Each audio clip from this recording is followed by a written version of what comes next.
Hey, what's up, everybody? I want to welcome you to another episode of the Dreamers Pro Daily Recap, where we give you a recap of all of the hot topics that we covered that day. You can catch them in their long format and also catch it fully streaming for free on Apple Podcasts.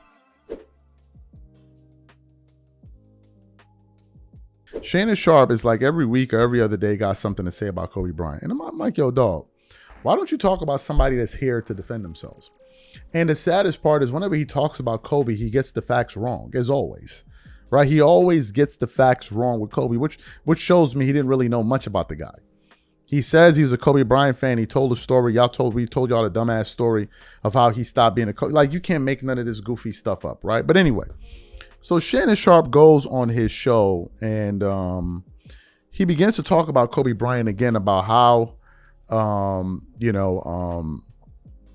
he was saying some analysts that are praising Kobe Bryant used to talk about him negatively in the past. I'm like, bro, who are these? First of all, who are these analysts that praise Kobe Bryant? Who are they?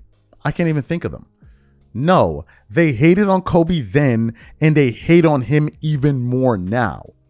And then he went on to say some nonsense about Kobe Bryant was an 8th or 9th ranked player. Where you're going to... Shannon is a lion capping ass. I don't know what to say. Take a look at the video here. Kobe is great, historically great. But y'all need to go back and get some of these YouTube videos when people were talking about Kobe when he was playing. And they don't speak about Kobe in the glowing terms that they do now. That's all I've ever said. I remember, Joe, you remember when he had that 3-1 lead? And to prove a point, he wouldn't shoot the ball and they lost it? Yeah. That's all I've ever said, is that people speak differently about Kobe now because of the tragic passing. They didn't speak about him in the glowing terms. And I use the example of Dr. King. I use the example of Muhammad Ali. Now, I'm not saying he's those type because they're on a platform because of what they did for the entire, they tried to make the world a better place, but especially for the underserved. That's it. And y'all know it. Yeah. Go back and it's on YouTube. And look at some of the analysts that speak so glowing about it now that didn't speak in those same terms. That's it. But I don't know how you move him up. How does he move up? So who drops it? So let's just say when Kobe last game, you had Kobe in the top 10, you had him at 8-9. So who did he surpass? He hadn't shot another. He ain't made another game-winning shot. He hadn't won another championship, another MVP, another Finals MVP. So my question is, so who did he pass?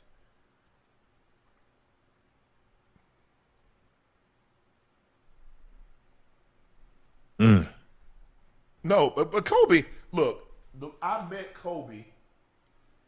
I saw him at an event. I think the event was for Quincy Jones, if I'm not mistaken, and you talk to him for just a little while and you see how he's wired. And you see, because I'm talking to him, I'm like, bro, you don't even look like you seem like you miss it. He said, I don't. He said, I gave that game everything. He said, I got a new focus and a new passion. And I give this game everything. And the movies. That's it. And that's how you become really good at two things, Joe, is that you take that same unbridled passion and discipline and dedication, I guarantee you, to get into the movies and to write scripts and to do all the stuff he was doing, he had that same burning desire. Man, it's hard to try to be good. It's hard to be great at one thing and say, you know what, this really ain't what I do, so I'm okay being average. It doesn't work like that. Hell no. Now, I want to remind you guys, Shannon Sharpe is a liar, and I think it's important that we say this. In this clip, this is a recent clip, he said, Kobe was ranked the 8th or the 9th greatest player, right? Now, in 2012, Shannon had Kobe Bryant as number 2, right? Now, I want you to follow the logic. 4 years later, Kobe went from being number 2 to number 9. No, to number 10. By 2018, Kobe Bryant was number 10 on Shannon Sharpe's list. So in 4 years, Kobe Bryant fell from the 2nd to the 10th spot, 8 spots. right? Because of the last 4 years of his career. What has LeBron accomplished in the last 4 years of his career? But somehow Shannon comes around and talks about this every day makes him the GOAT. This is what we're talking about. Shannon is not somebody to be taken seriously. He even had Michael Jordan as the greatest player in 2012. Then guess what? Michael Jordan fell from being number one. Guess who he elevated above Michael Jordan? Kareem Abdul-Jabbar. Then LeBron jumped to 3. And now LeBron is number 1, Kareem is 2, Michael Jordan is 3. Can somebody ask lion-ass Shannon Sharpe, how did Michael Jordan drop to 3, and how did Kareem, who was not in your top 2, get to number 2? If him and Jordan, he's lying. There's no other answer to it, but he's lying. The part that's annoying is that he feels everybody stupid. He feels like, oh, people don't see through it. He feels like he's the only one that has access to information, like the rest of us were not watching Kobe's career here. That's the annoying part. And I want to read through some of them comments. We can show some, we can't show any. We can show some, or we can't, whatever. If we can, we'll show some. If we can't, it's fine. One person says, Shannon Sharpe is a joke, and he alluded to his 2012 post. Another one, Acho and ISO speak up. Unk speaking facts, though. Of course, that's a LeBron guy. I'll read a few more. This show is disgusting. It's terrible. LeBron got swept, but I hear more about a dead man rather than dude getting swept. Just get the F on. Get this bleep off Kobe and let Shannon Sharpe hoe ass go chair someone else and try to fight for Bron. This is unnatural. Another person said, Shannon wasn't even watching basketball back then. Though analysts disliked him, he was still praised by some analysts for his skills and abilities. Another guy said, I'm trying to understand why Shannon can't leave Kobe alone. Another guy said, this dude ain't say bleep. Everyone knows Kobe stopped shooting. Say something else. Another guy said, what analysts are praising Kobe? I see ex-players and fans, and the media was never that big of a Kobe fan. And it just goes on and on and on and on. Another guy said Shannon Sharpe didn't even watch basketball before LeBron James. And then it just keeps going on and on. My thing is this, man. At least if you're going to talk about the guy, get the facts right. He's wrong about everything. Who are these guys praising Kobe Bryant? Name them. The only prominent person I've heard speak up for Kobe Bryant like that's on the network recently, Michael Wilbon, which I think was last year, where he said he wouldn't rank LeBron over Michael Jordan and Kobe Bryant. That's the last person. Who else can you name them? Who are these people? Let's go through the list. Colin Cowherd, Nick Wright, Stephen A. Smith, Kendrick Perkins. Who else? Let's go through. Chris Mad Dog Russo. I'm just thinking of names. Chris Broussard. Who are these people? What about we go to the publications like Bleacher Report and all? Somebody explain it to me. Who are these people talking nice about Kobe? Who are they? People started trash talk. The trash talking of Kobe Bryant went into hyperdrive after he tore his Achilles. When Kobe was 34, they were calling him Vino. And they couldn't say nothing about it because he was playing exceptionally well. The moment he got injured, that's when everybody felt emboldened. You could talk about Kobe Bryant. You could say whatever you want. You could say about him in his prime. One thing you can't say was that he was ass. You can't say that. You can't. So I don't know what this guy's talking about. I don't know where he gets his facts from. I don't know what kind of research he's... And I got to say this as well. Joe Johnson is making that show. He's like, bro, why are you even there? All you do is agree with Shannon Sharpe. Yeah, for sure, for sure. Dog, you ain't got nothing else to say. You ain't got nothing to add to the conversation. All you do is agree with Shannon Sharpe, bro. Everything saying, you just be, yeah, man, for sure, Unc. And Ocho looks like somebody that they holding hostage on that set. He be looking like he don't even want to be there. Like, yo, damn, dog, how much twerking you gonna do for this dude right here, man?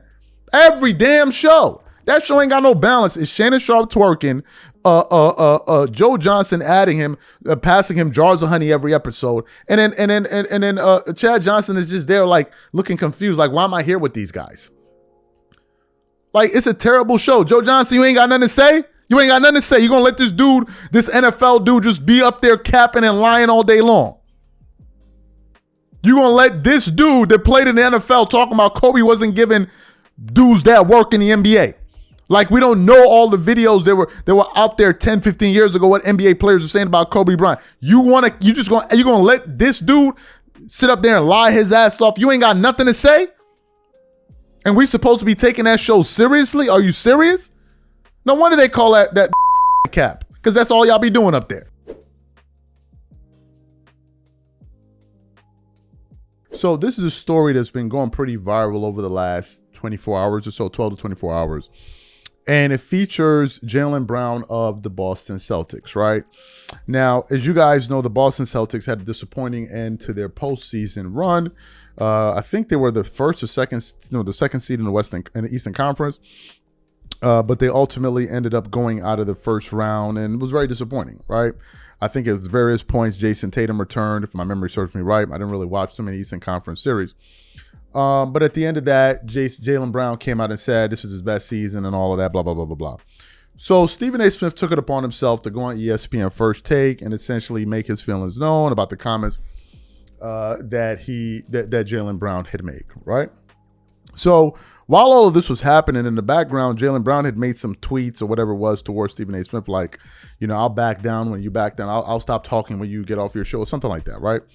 So Jaylen Brown then goes on his show or his stream, I don't know what it's called, and he starts going at Stephen A. Smith, man, in a way that, to be honest with you, doesn't surprise me whatsoever, because everybody's always calling out Stephen A. Smith. So what we want to do is we're going to play the video for you guys. I want you guys to listen to Jaylen Brown here, just, telling it like he sees it with Stephen A. Smith, and then we're going to come back and continue on the show. Take a listen to Jaylen Brown here.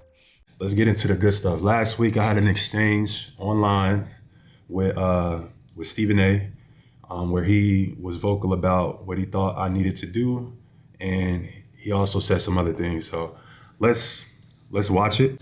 That Jason Tatum hasn't appeared on Jaylen Brown's program. Okay. You know where Jason Tatum was? Right here on First Take.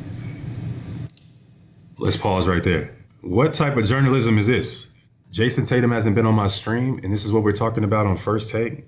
What if JT just don't like being somewhere in an uncontrolled environment? Why are you doing journalism on me having guests on my stream? And this is a part of the reason why I started streaming. This is a part of the reason why people use the term clown and it synchronizes with someone like Stephen A. Smith. Because this is what you're using your platform for. What are you talking about? Let's continue. Jason Tatum. So in other words, Jaylen Brown, Jason Tatum showed up on First Take before he showed up on your damn show. What does that have to do with anything? What? This is journalism? This is why I started streaming, chat. What does that have to do with basketball? What does that have to do with performance? What does that have to do with anything relative to like the game? You know what I mean? It doesn't. And this is where, why people call him out, because he uses his platform and his nature. And his nature can be, this causes issues. And then this is stuff that just flying over your head? You think nobody notices that hasn't happened? You're saying it's the year that Jason Tatum was down with an Achilles tear is your favorite year? The year that Jason Tatum had to sit out, this closeout Game 7 because of the injury incurred in Game 6. That's your favorite year? The year that you lose 3-1. Of all the stars in the history of the Boston Celtics, you the only one because you were driving a bus. Ain't nobody pointing to Jason Tatum. He was sitting. Right. He was sitting. He was in street clothes.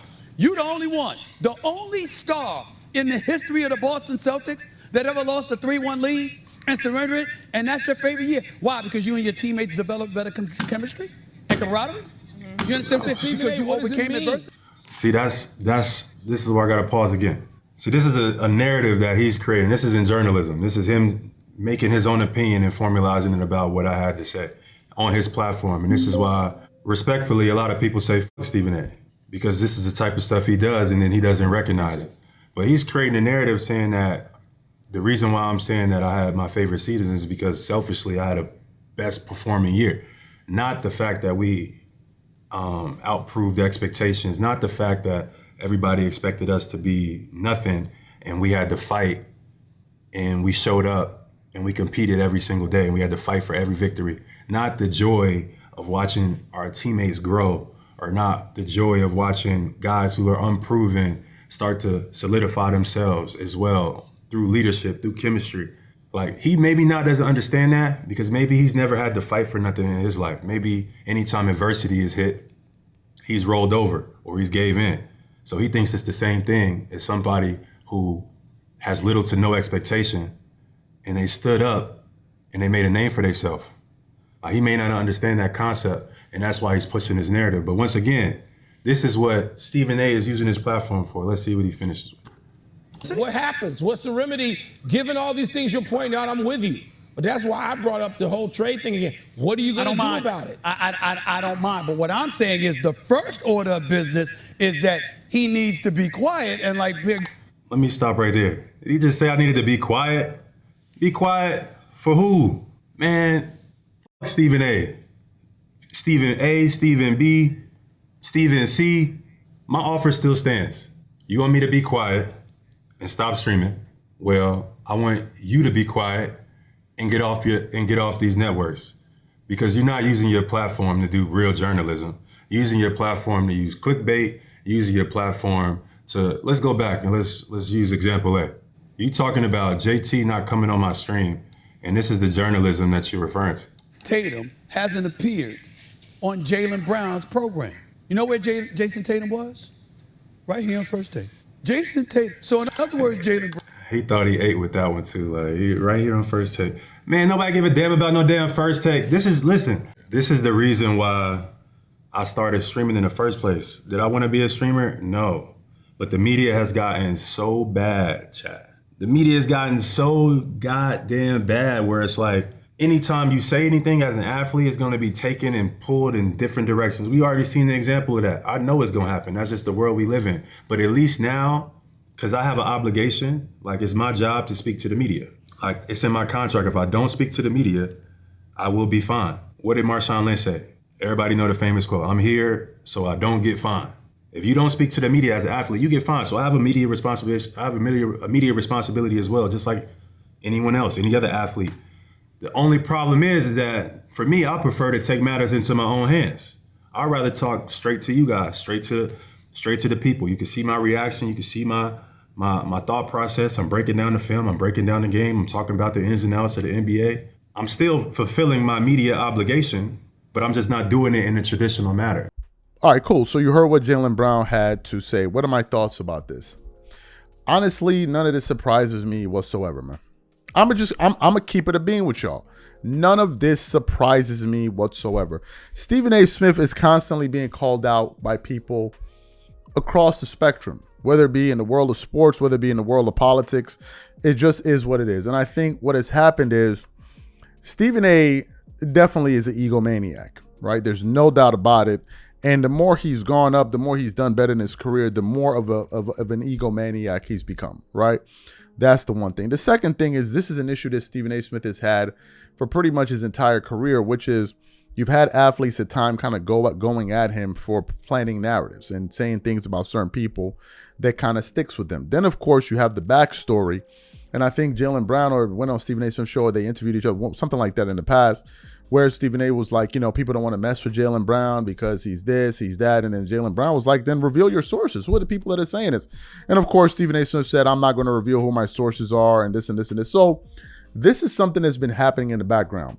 And personally, I just think that Jaylen Brown has just finally had enough of Stephen A. Smith, man.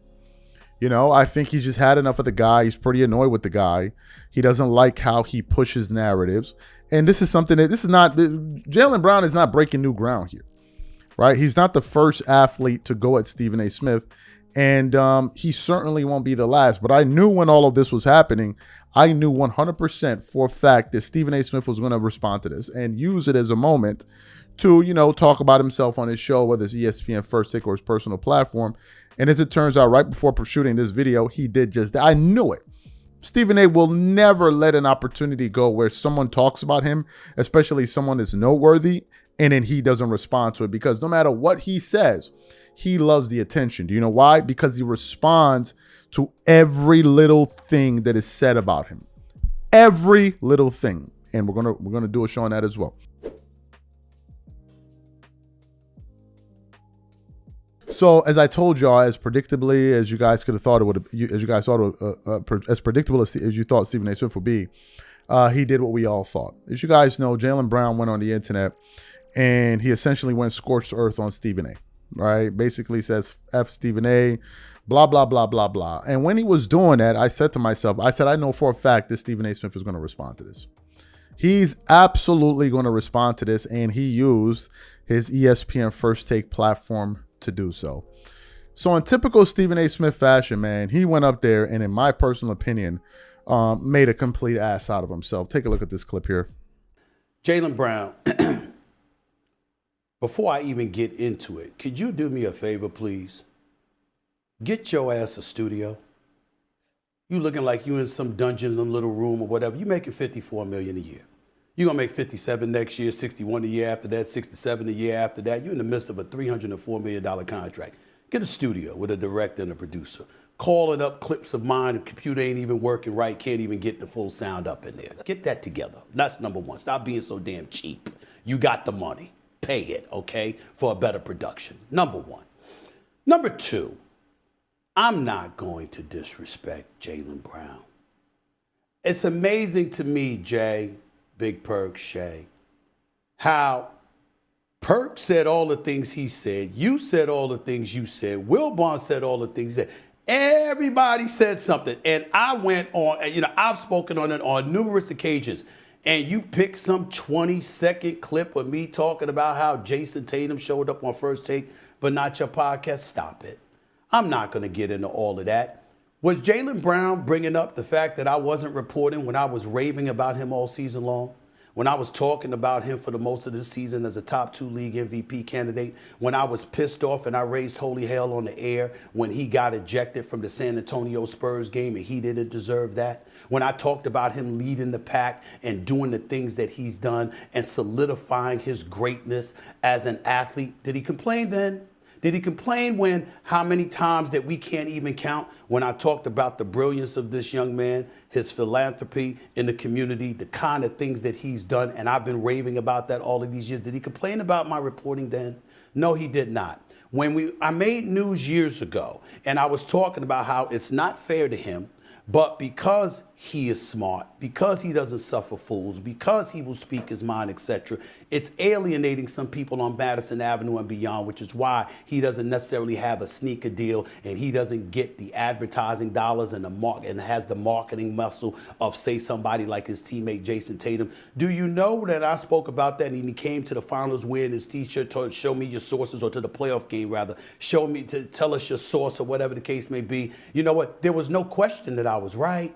And the bottom line is that his own family came up to me in Dallas and thanked me for talking about him the way that I did, because they recognized the fact that I was showing him respect, not disrespect, okay? He won the Eastern Conference Finals MVP, most valuable player. He won the NBA Finals, MVP, or, most valuable player award. All of this other stuff. Was he complaining then? No. But here he is complaining now. Why?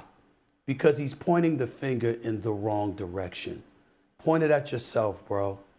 Let's recap. The Boston Celtics, the most storied franchise in basketball annals, 18 chips. You helped deliver one of them just 2 years ago. 2 years later, y'all surrender a 3-1 lead for the first time in its history, in franchise history, with you driving the bus. And 24 hours later, 24 hours after you didn't go to the basket in the last 2 minutes, after y'all launched 3-point shots on 6 separate occasions and missed every one of them, 24 hours after that was over, you went on camera as a representative for the Boston Celtics and called it your favorite season. A season where Jason Tatum was on the bench for over 60 games. A season that ended with you losing a 3-1 lead. A season that ended with you getting bounced in the first round. You went on and said that was your favorite season. How do we know this is a problem? Go back and look at the headlines all over Boston. Look at what they were talking about. Look at what they were writing about. They were saying, what's up with him? What's going on? Because they didn't feel that way.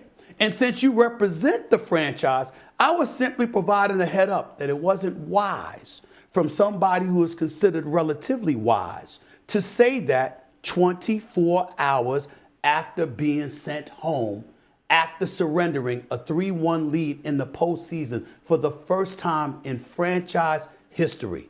That's what I said. I'm not going to get personal. I respect Jaylen Brown too much. I respect him. I respect his family. I respect his crew. I'm not going to disrespect him. I'm not going to go back and forth with it. I'll elaborate more extensively with my own video and show you how it's done in case your team needs help. Show you how you're supposed to show a video and make sure that we understand that this is how it's supposed to be done.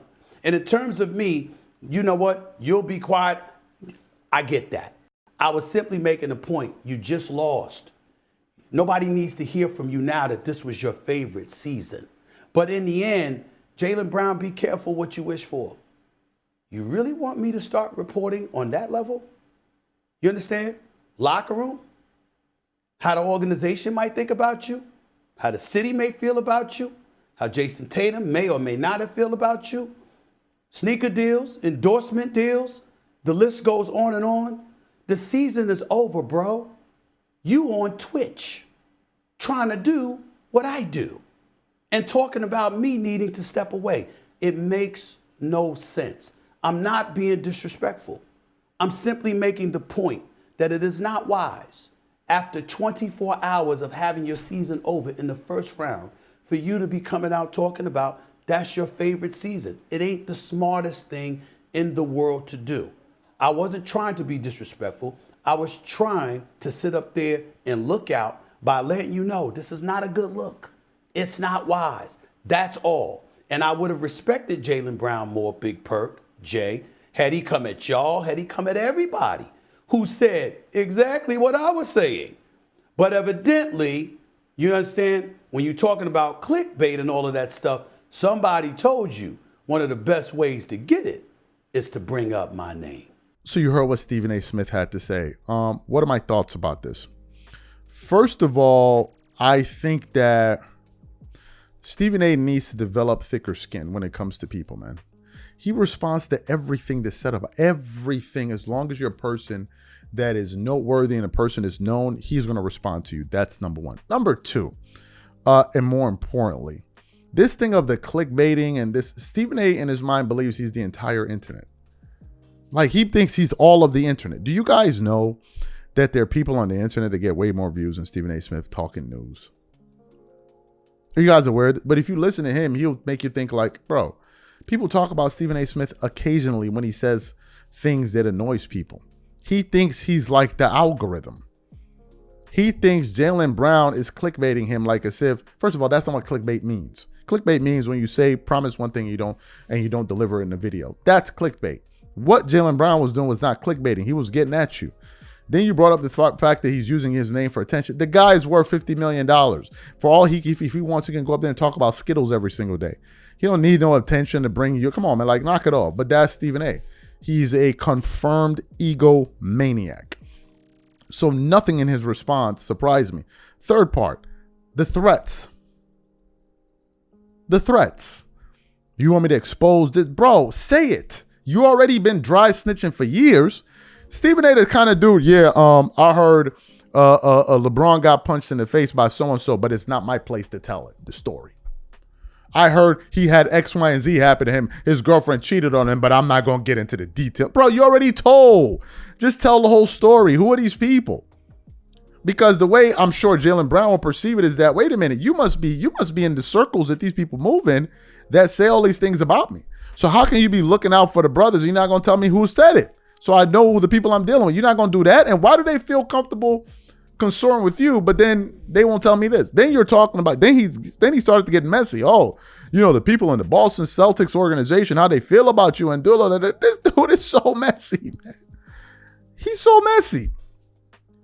You guys know that Stephen A. was using him as he was talking about Jaylen Brown at the expense of Jaylen Brown. And the stuff that he brought up had nothing to do with news or reporting on anything. That he didn't go on his podcast had nothing to do with anything. But you know he was using this guy in that particular segment for ratings. You know that. Otherwise, why would you talk about him? Why would you talk about something that doesn't make any money on ESPN? Come on, man. It's a symbiotic game. Everybody talks about everybody for news. The part that kills me is the people that think they're like, oh, they only talk about me. But then you go on their shows and all they do is talk about other people. But then when somebody talks about them, oh, you're using me for clicks. Come on, dog. Come on. Like, come on. Knock it off with this stuff like, oh, I'm the algorithm. Come on. And this thing of constantly responding to people, some people love it. Now, in the tail end of that clip, we didn't play it. Jay Williams was like, Stephen A., come on, don't respond to it. It's like, Jay, you don't know who you're dealing with? He's already setting it up for his podcast. That's exactly what he's about to do. That's going to be the topic of the day.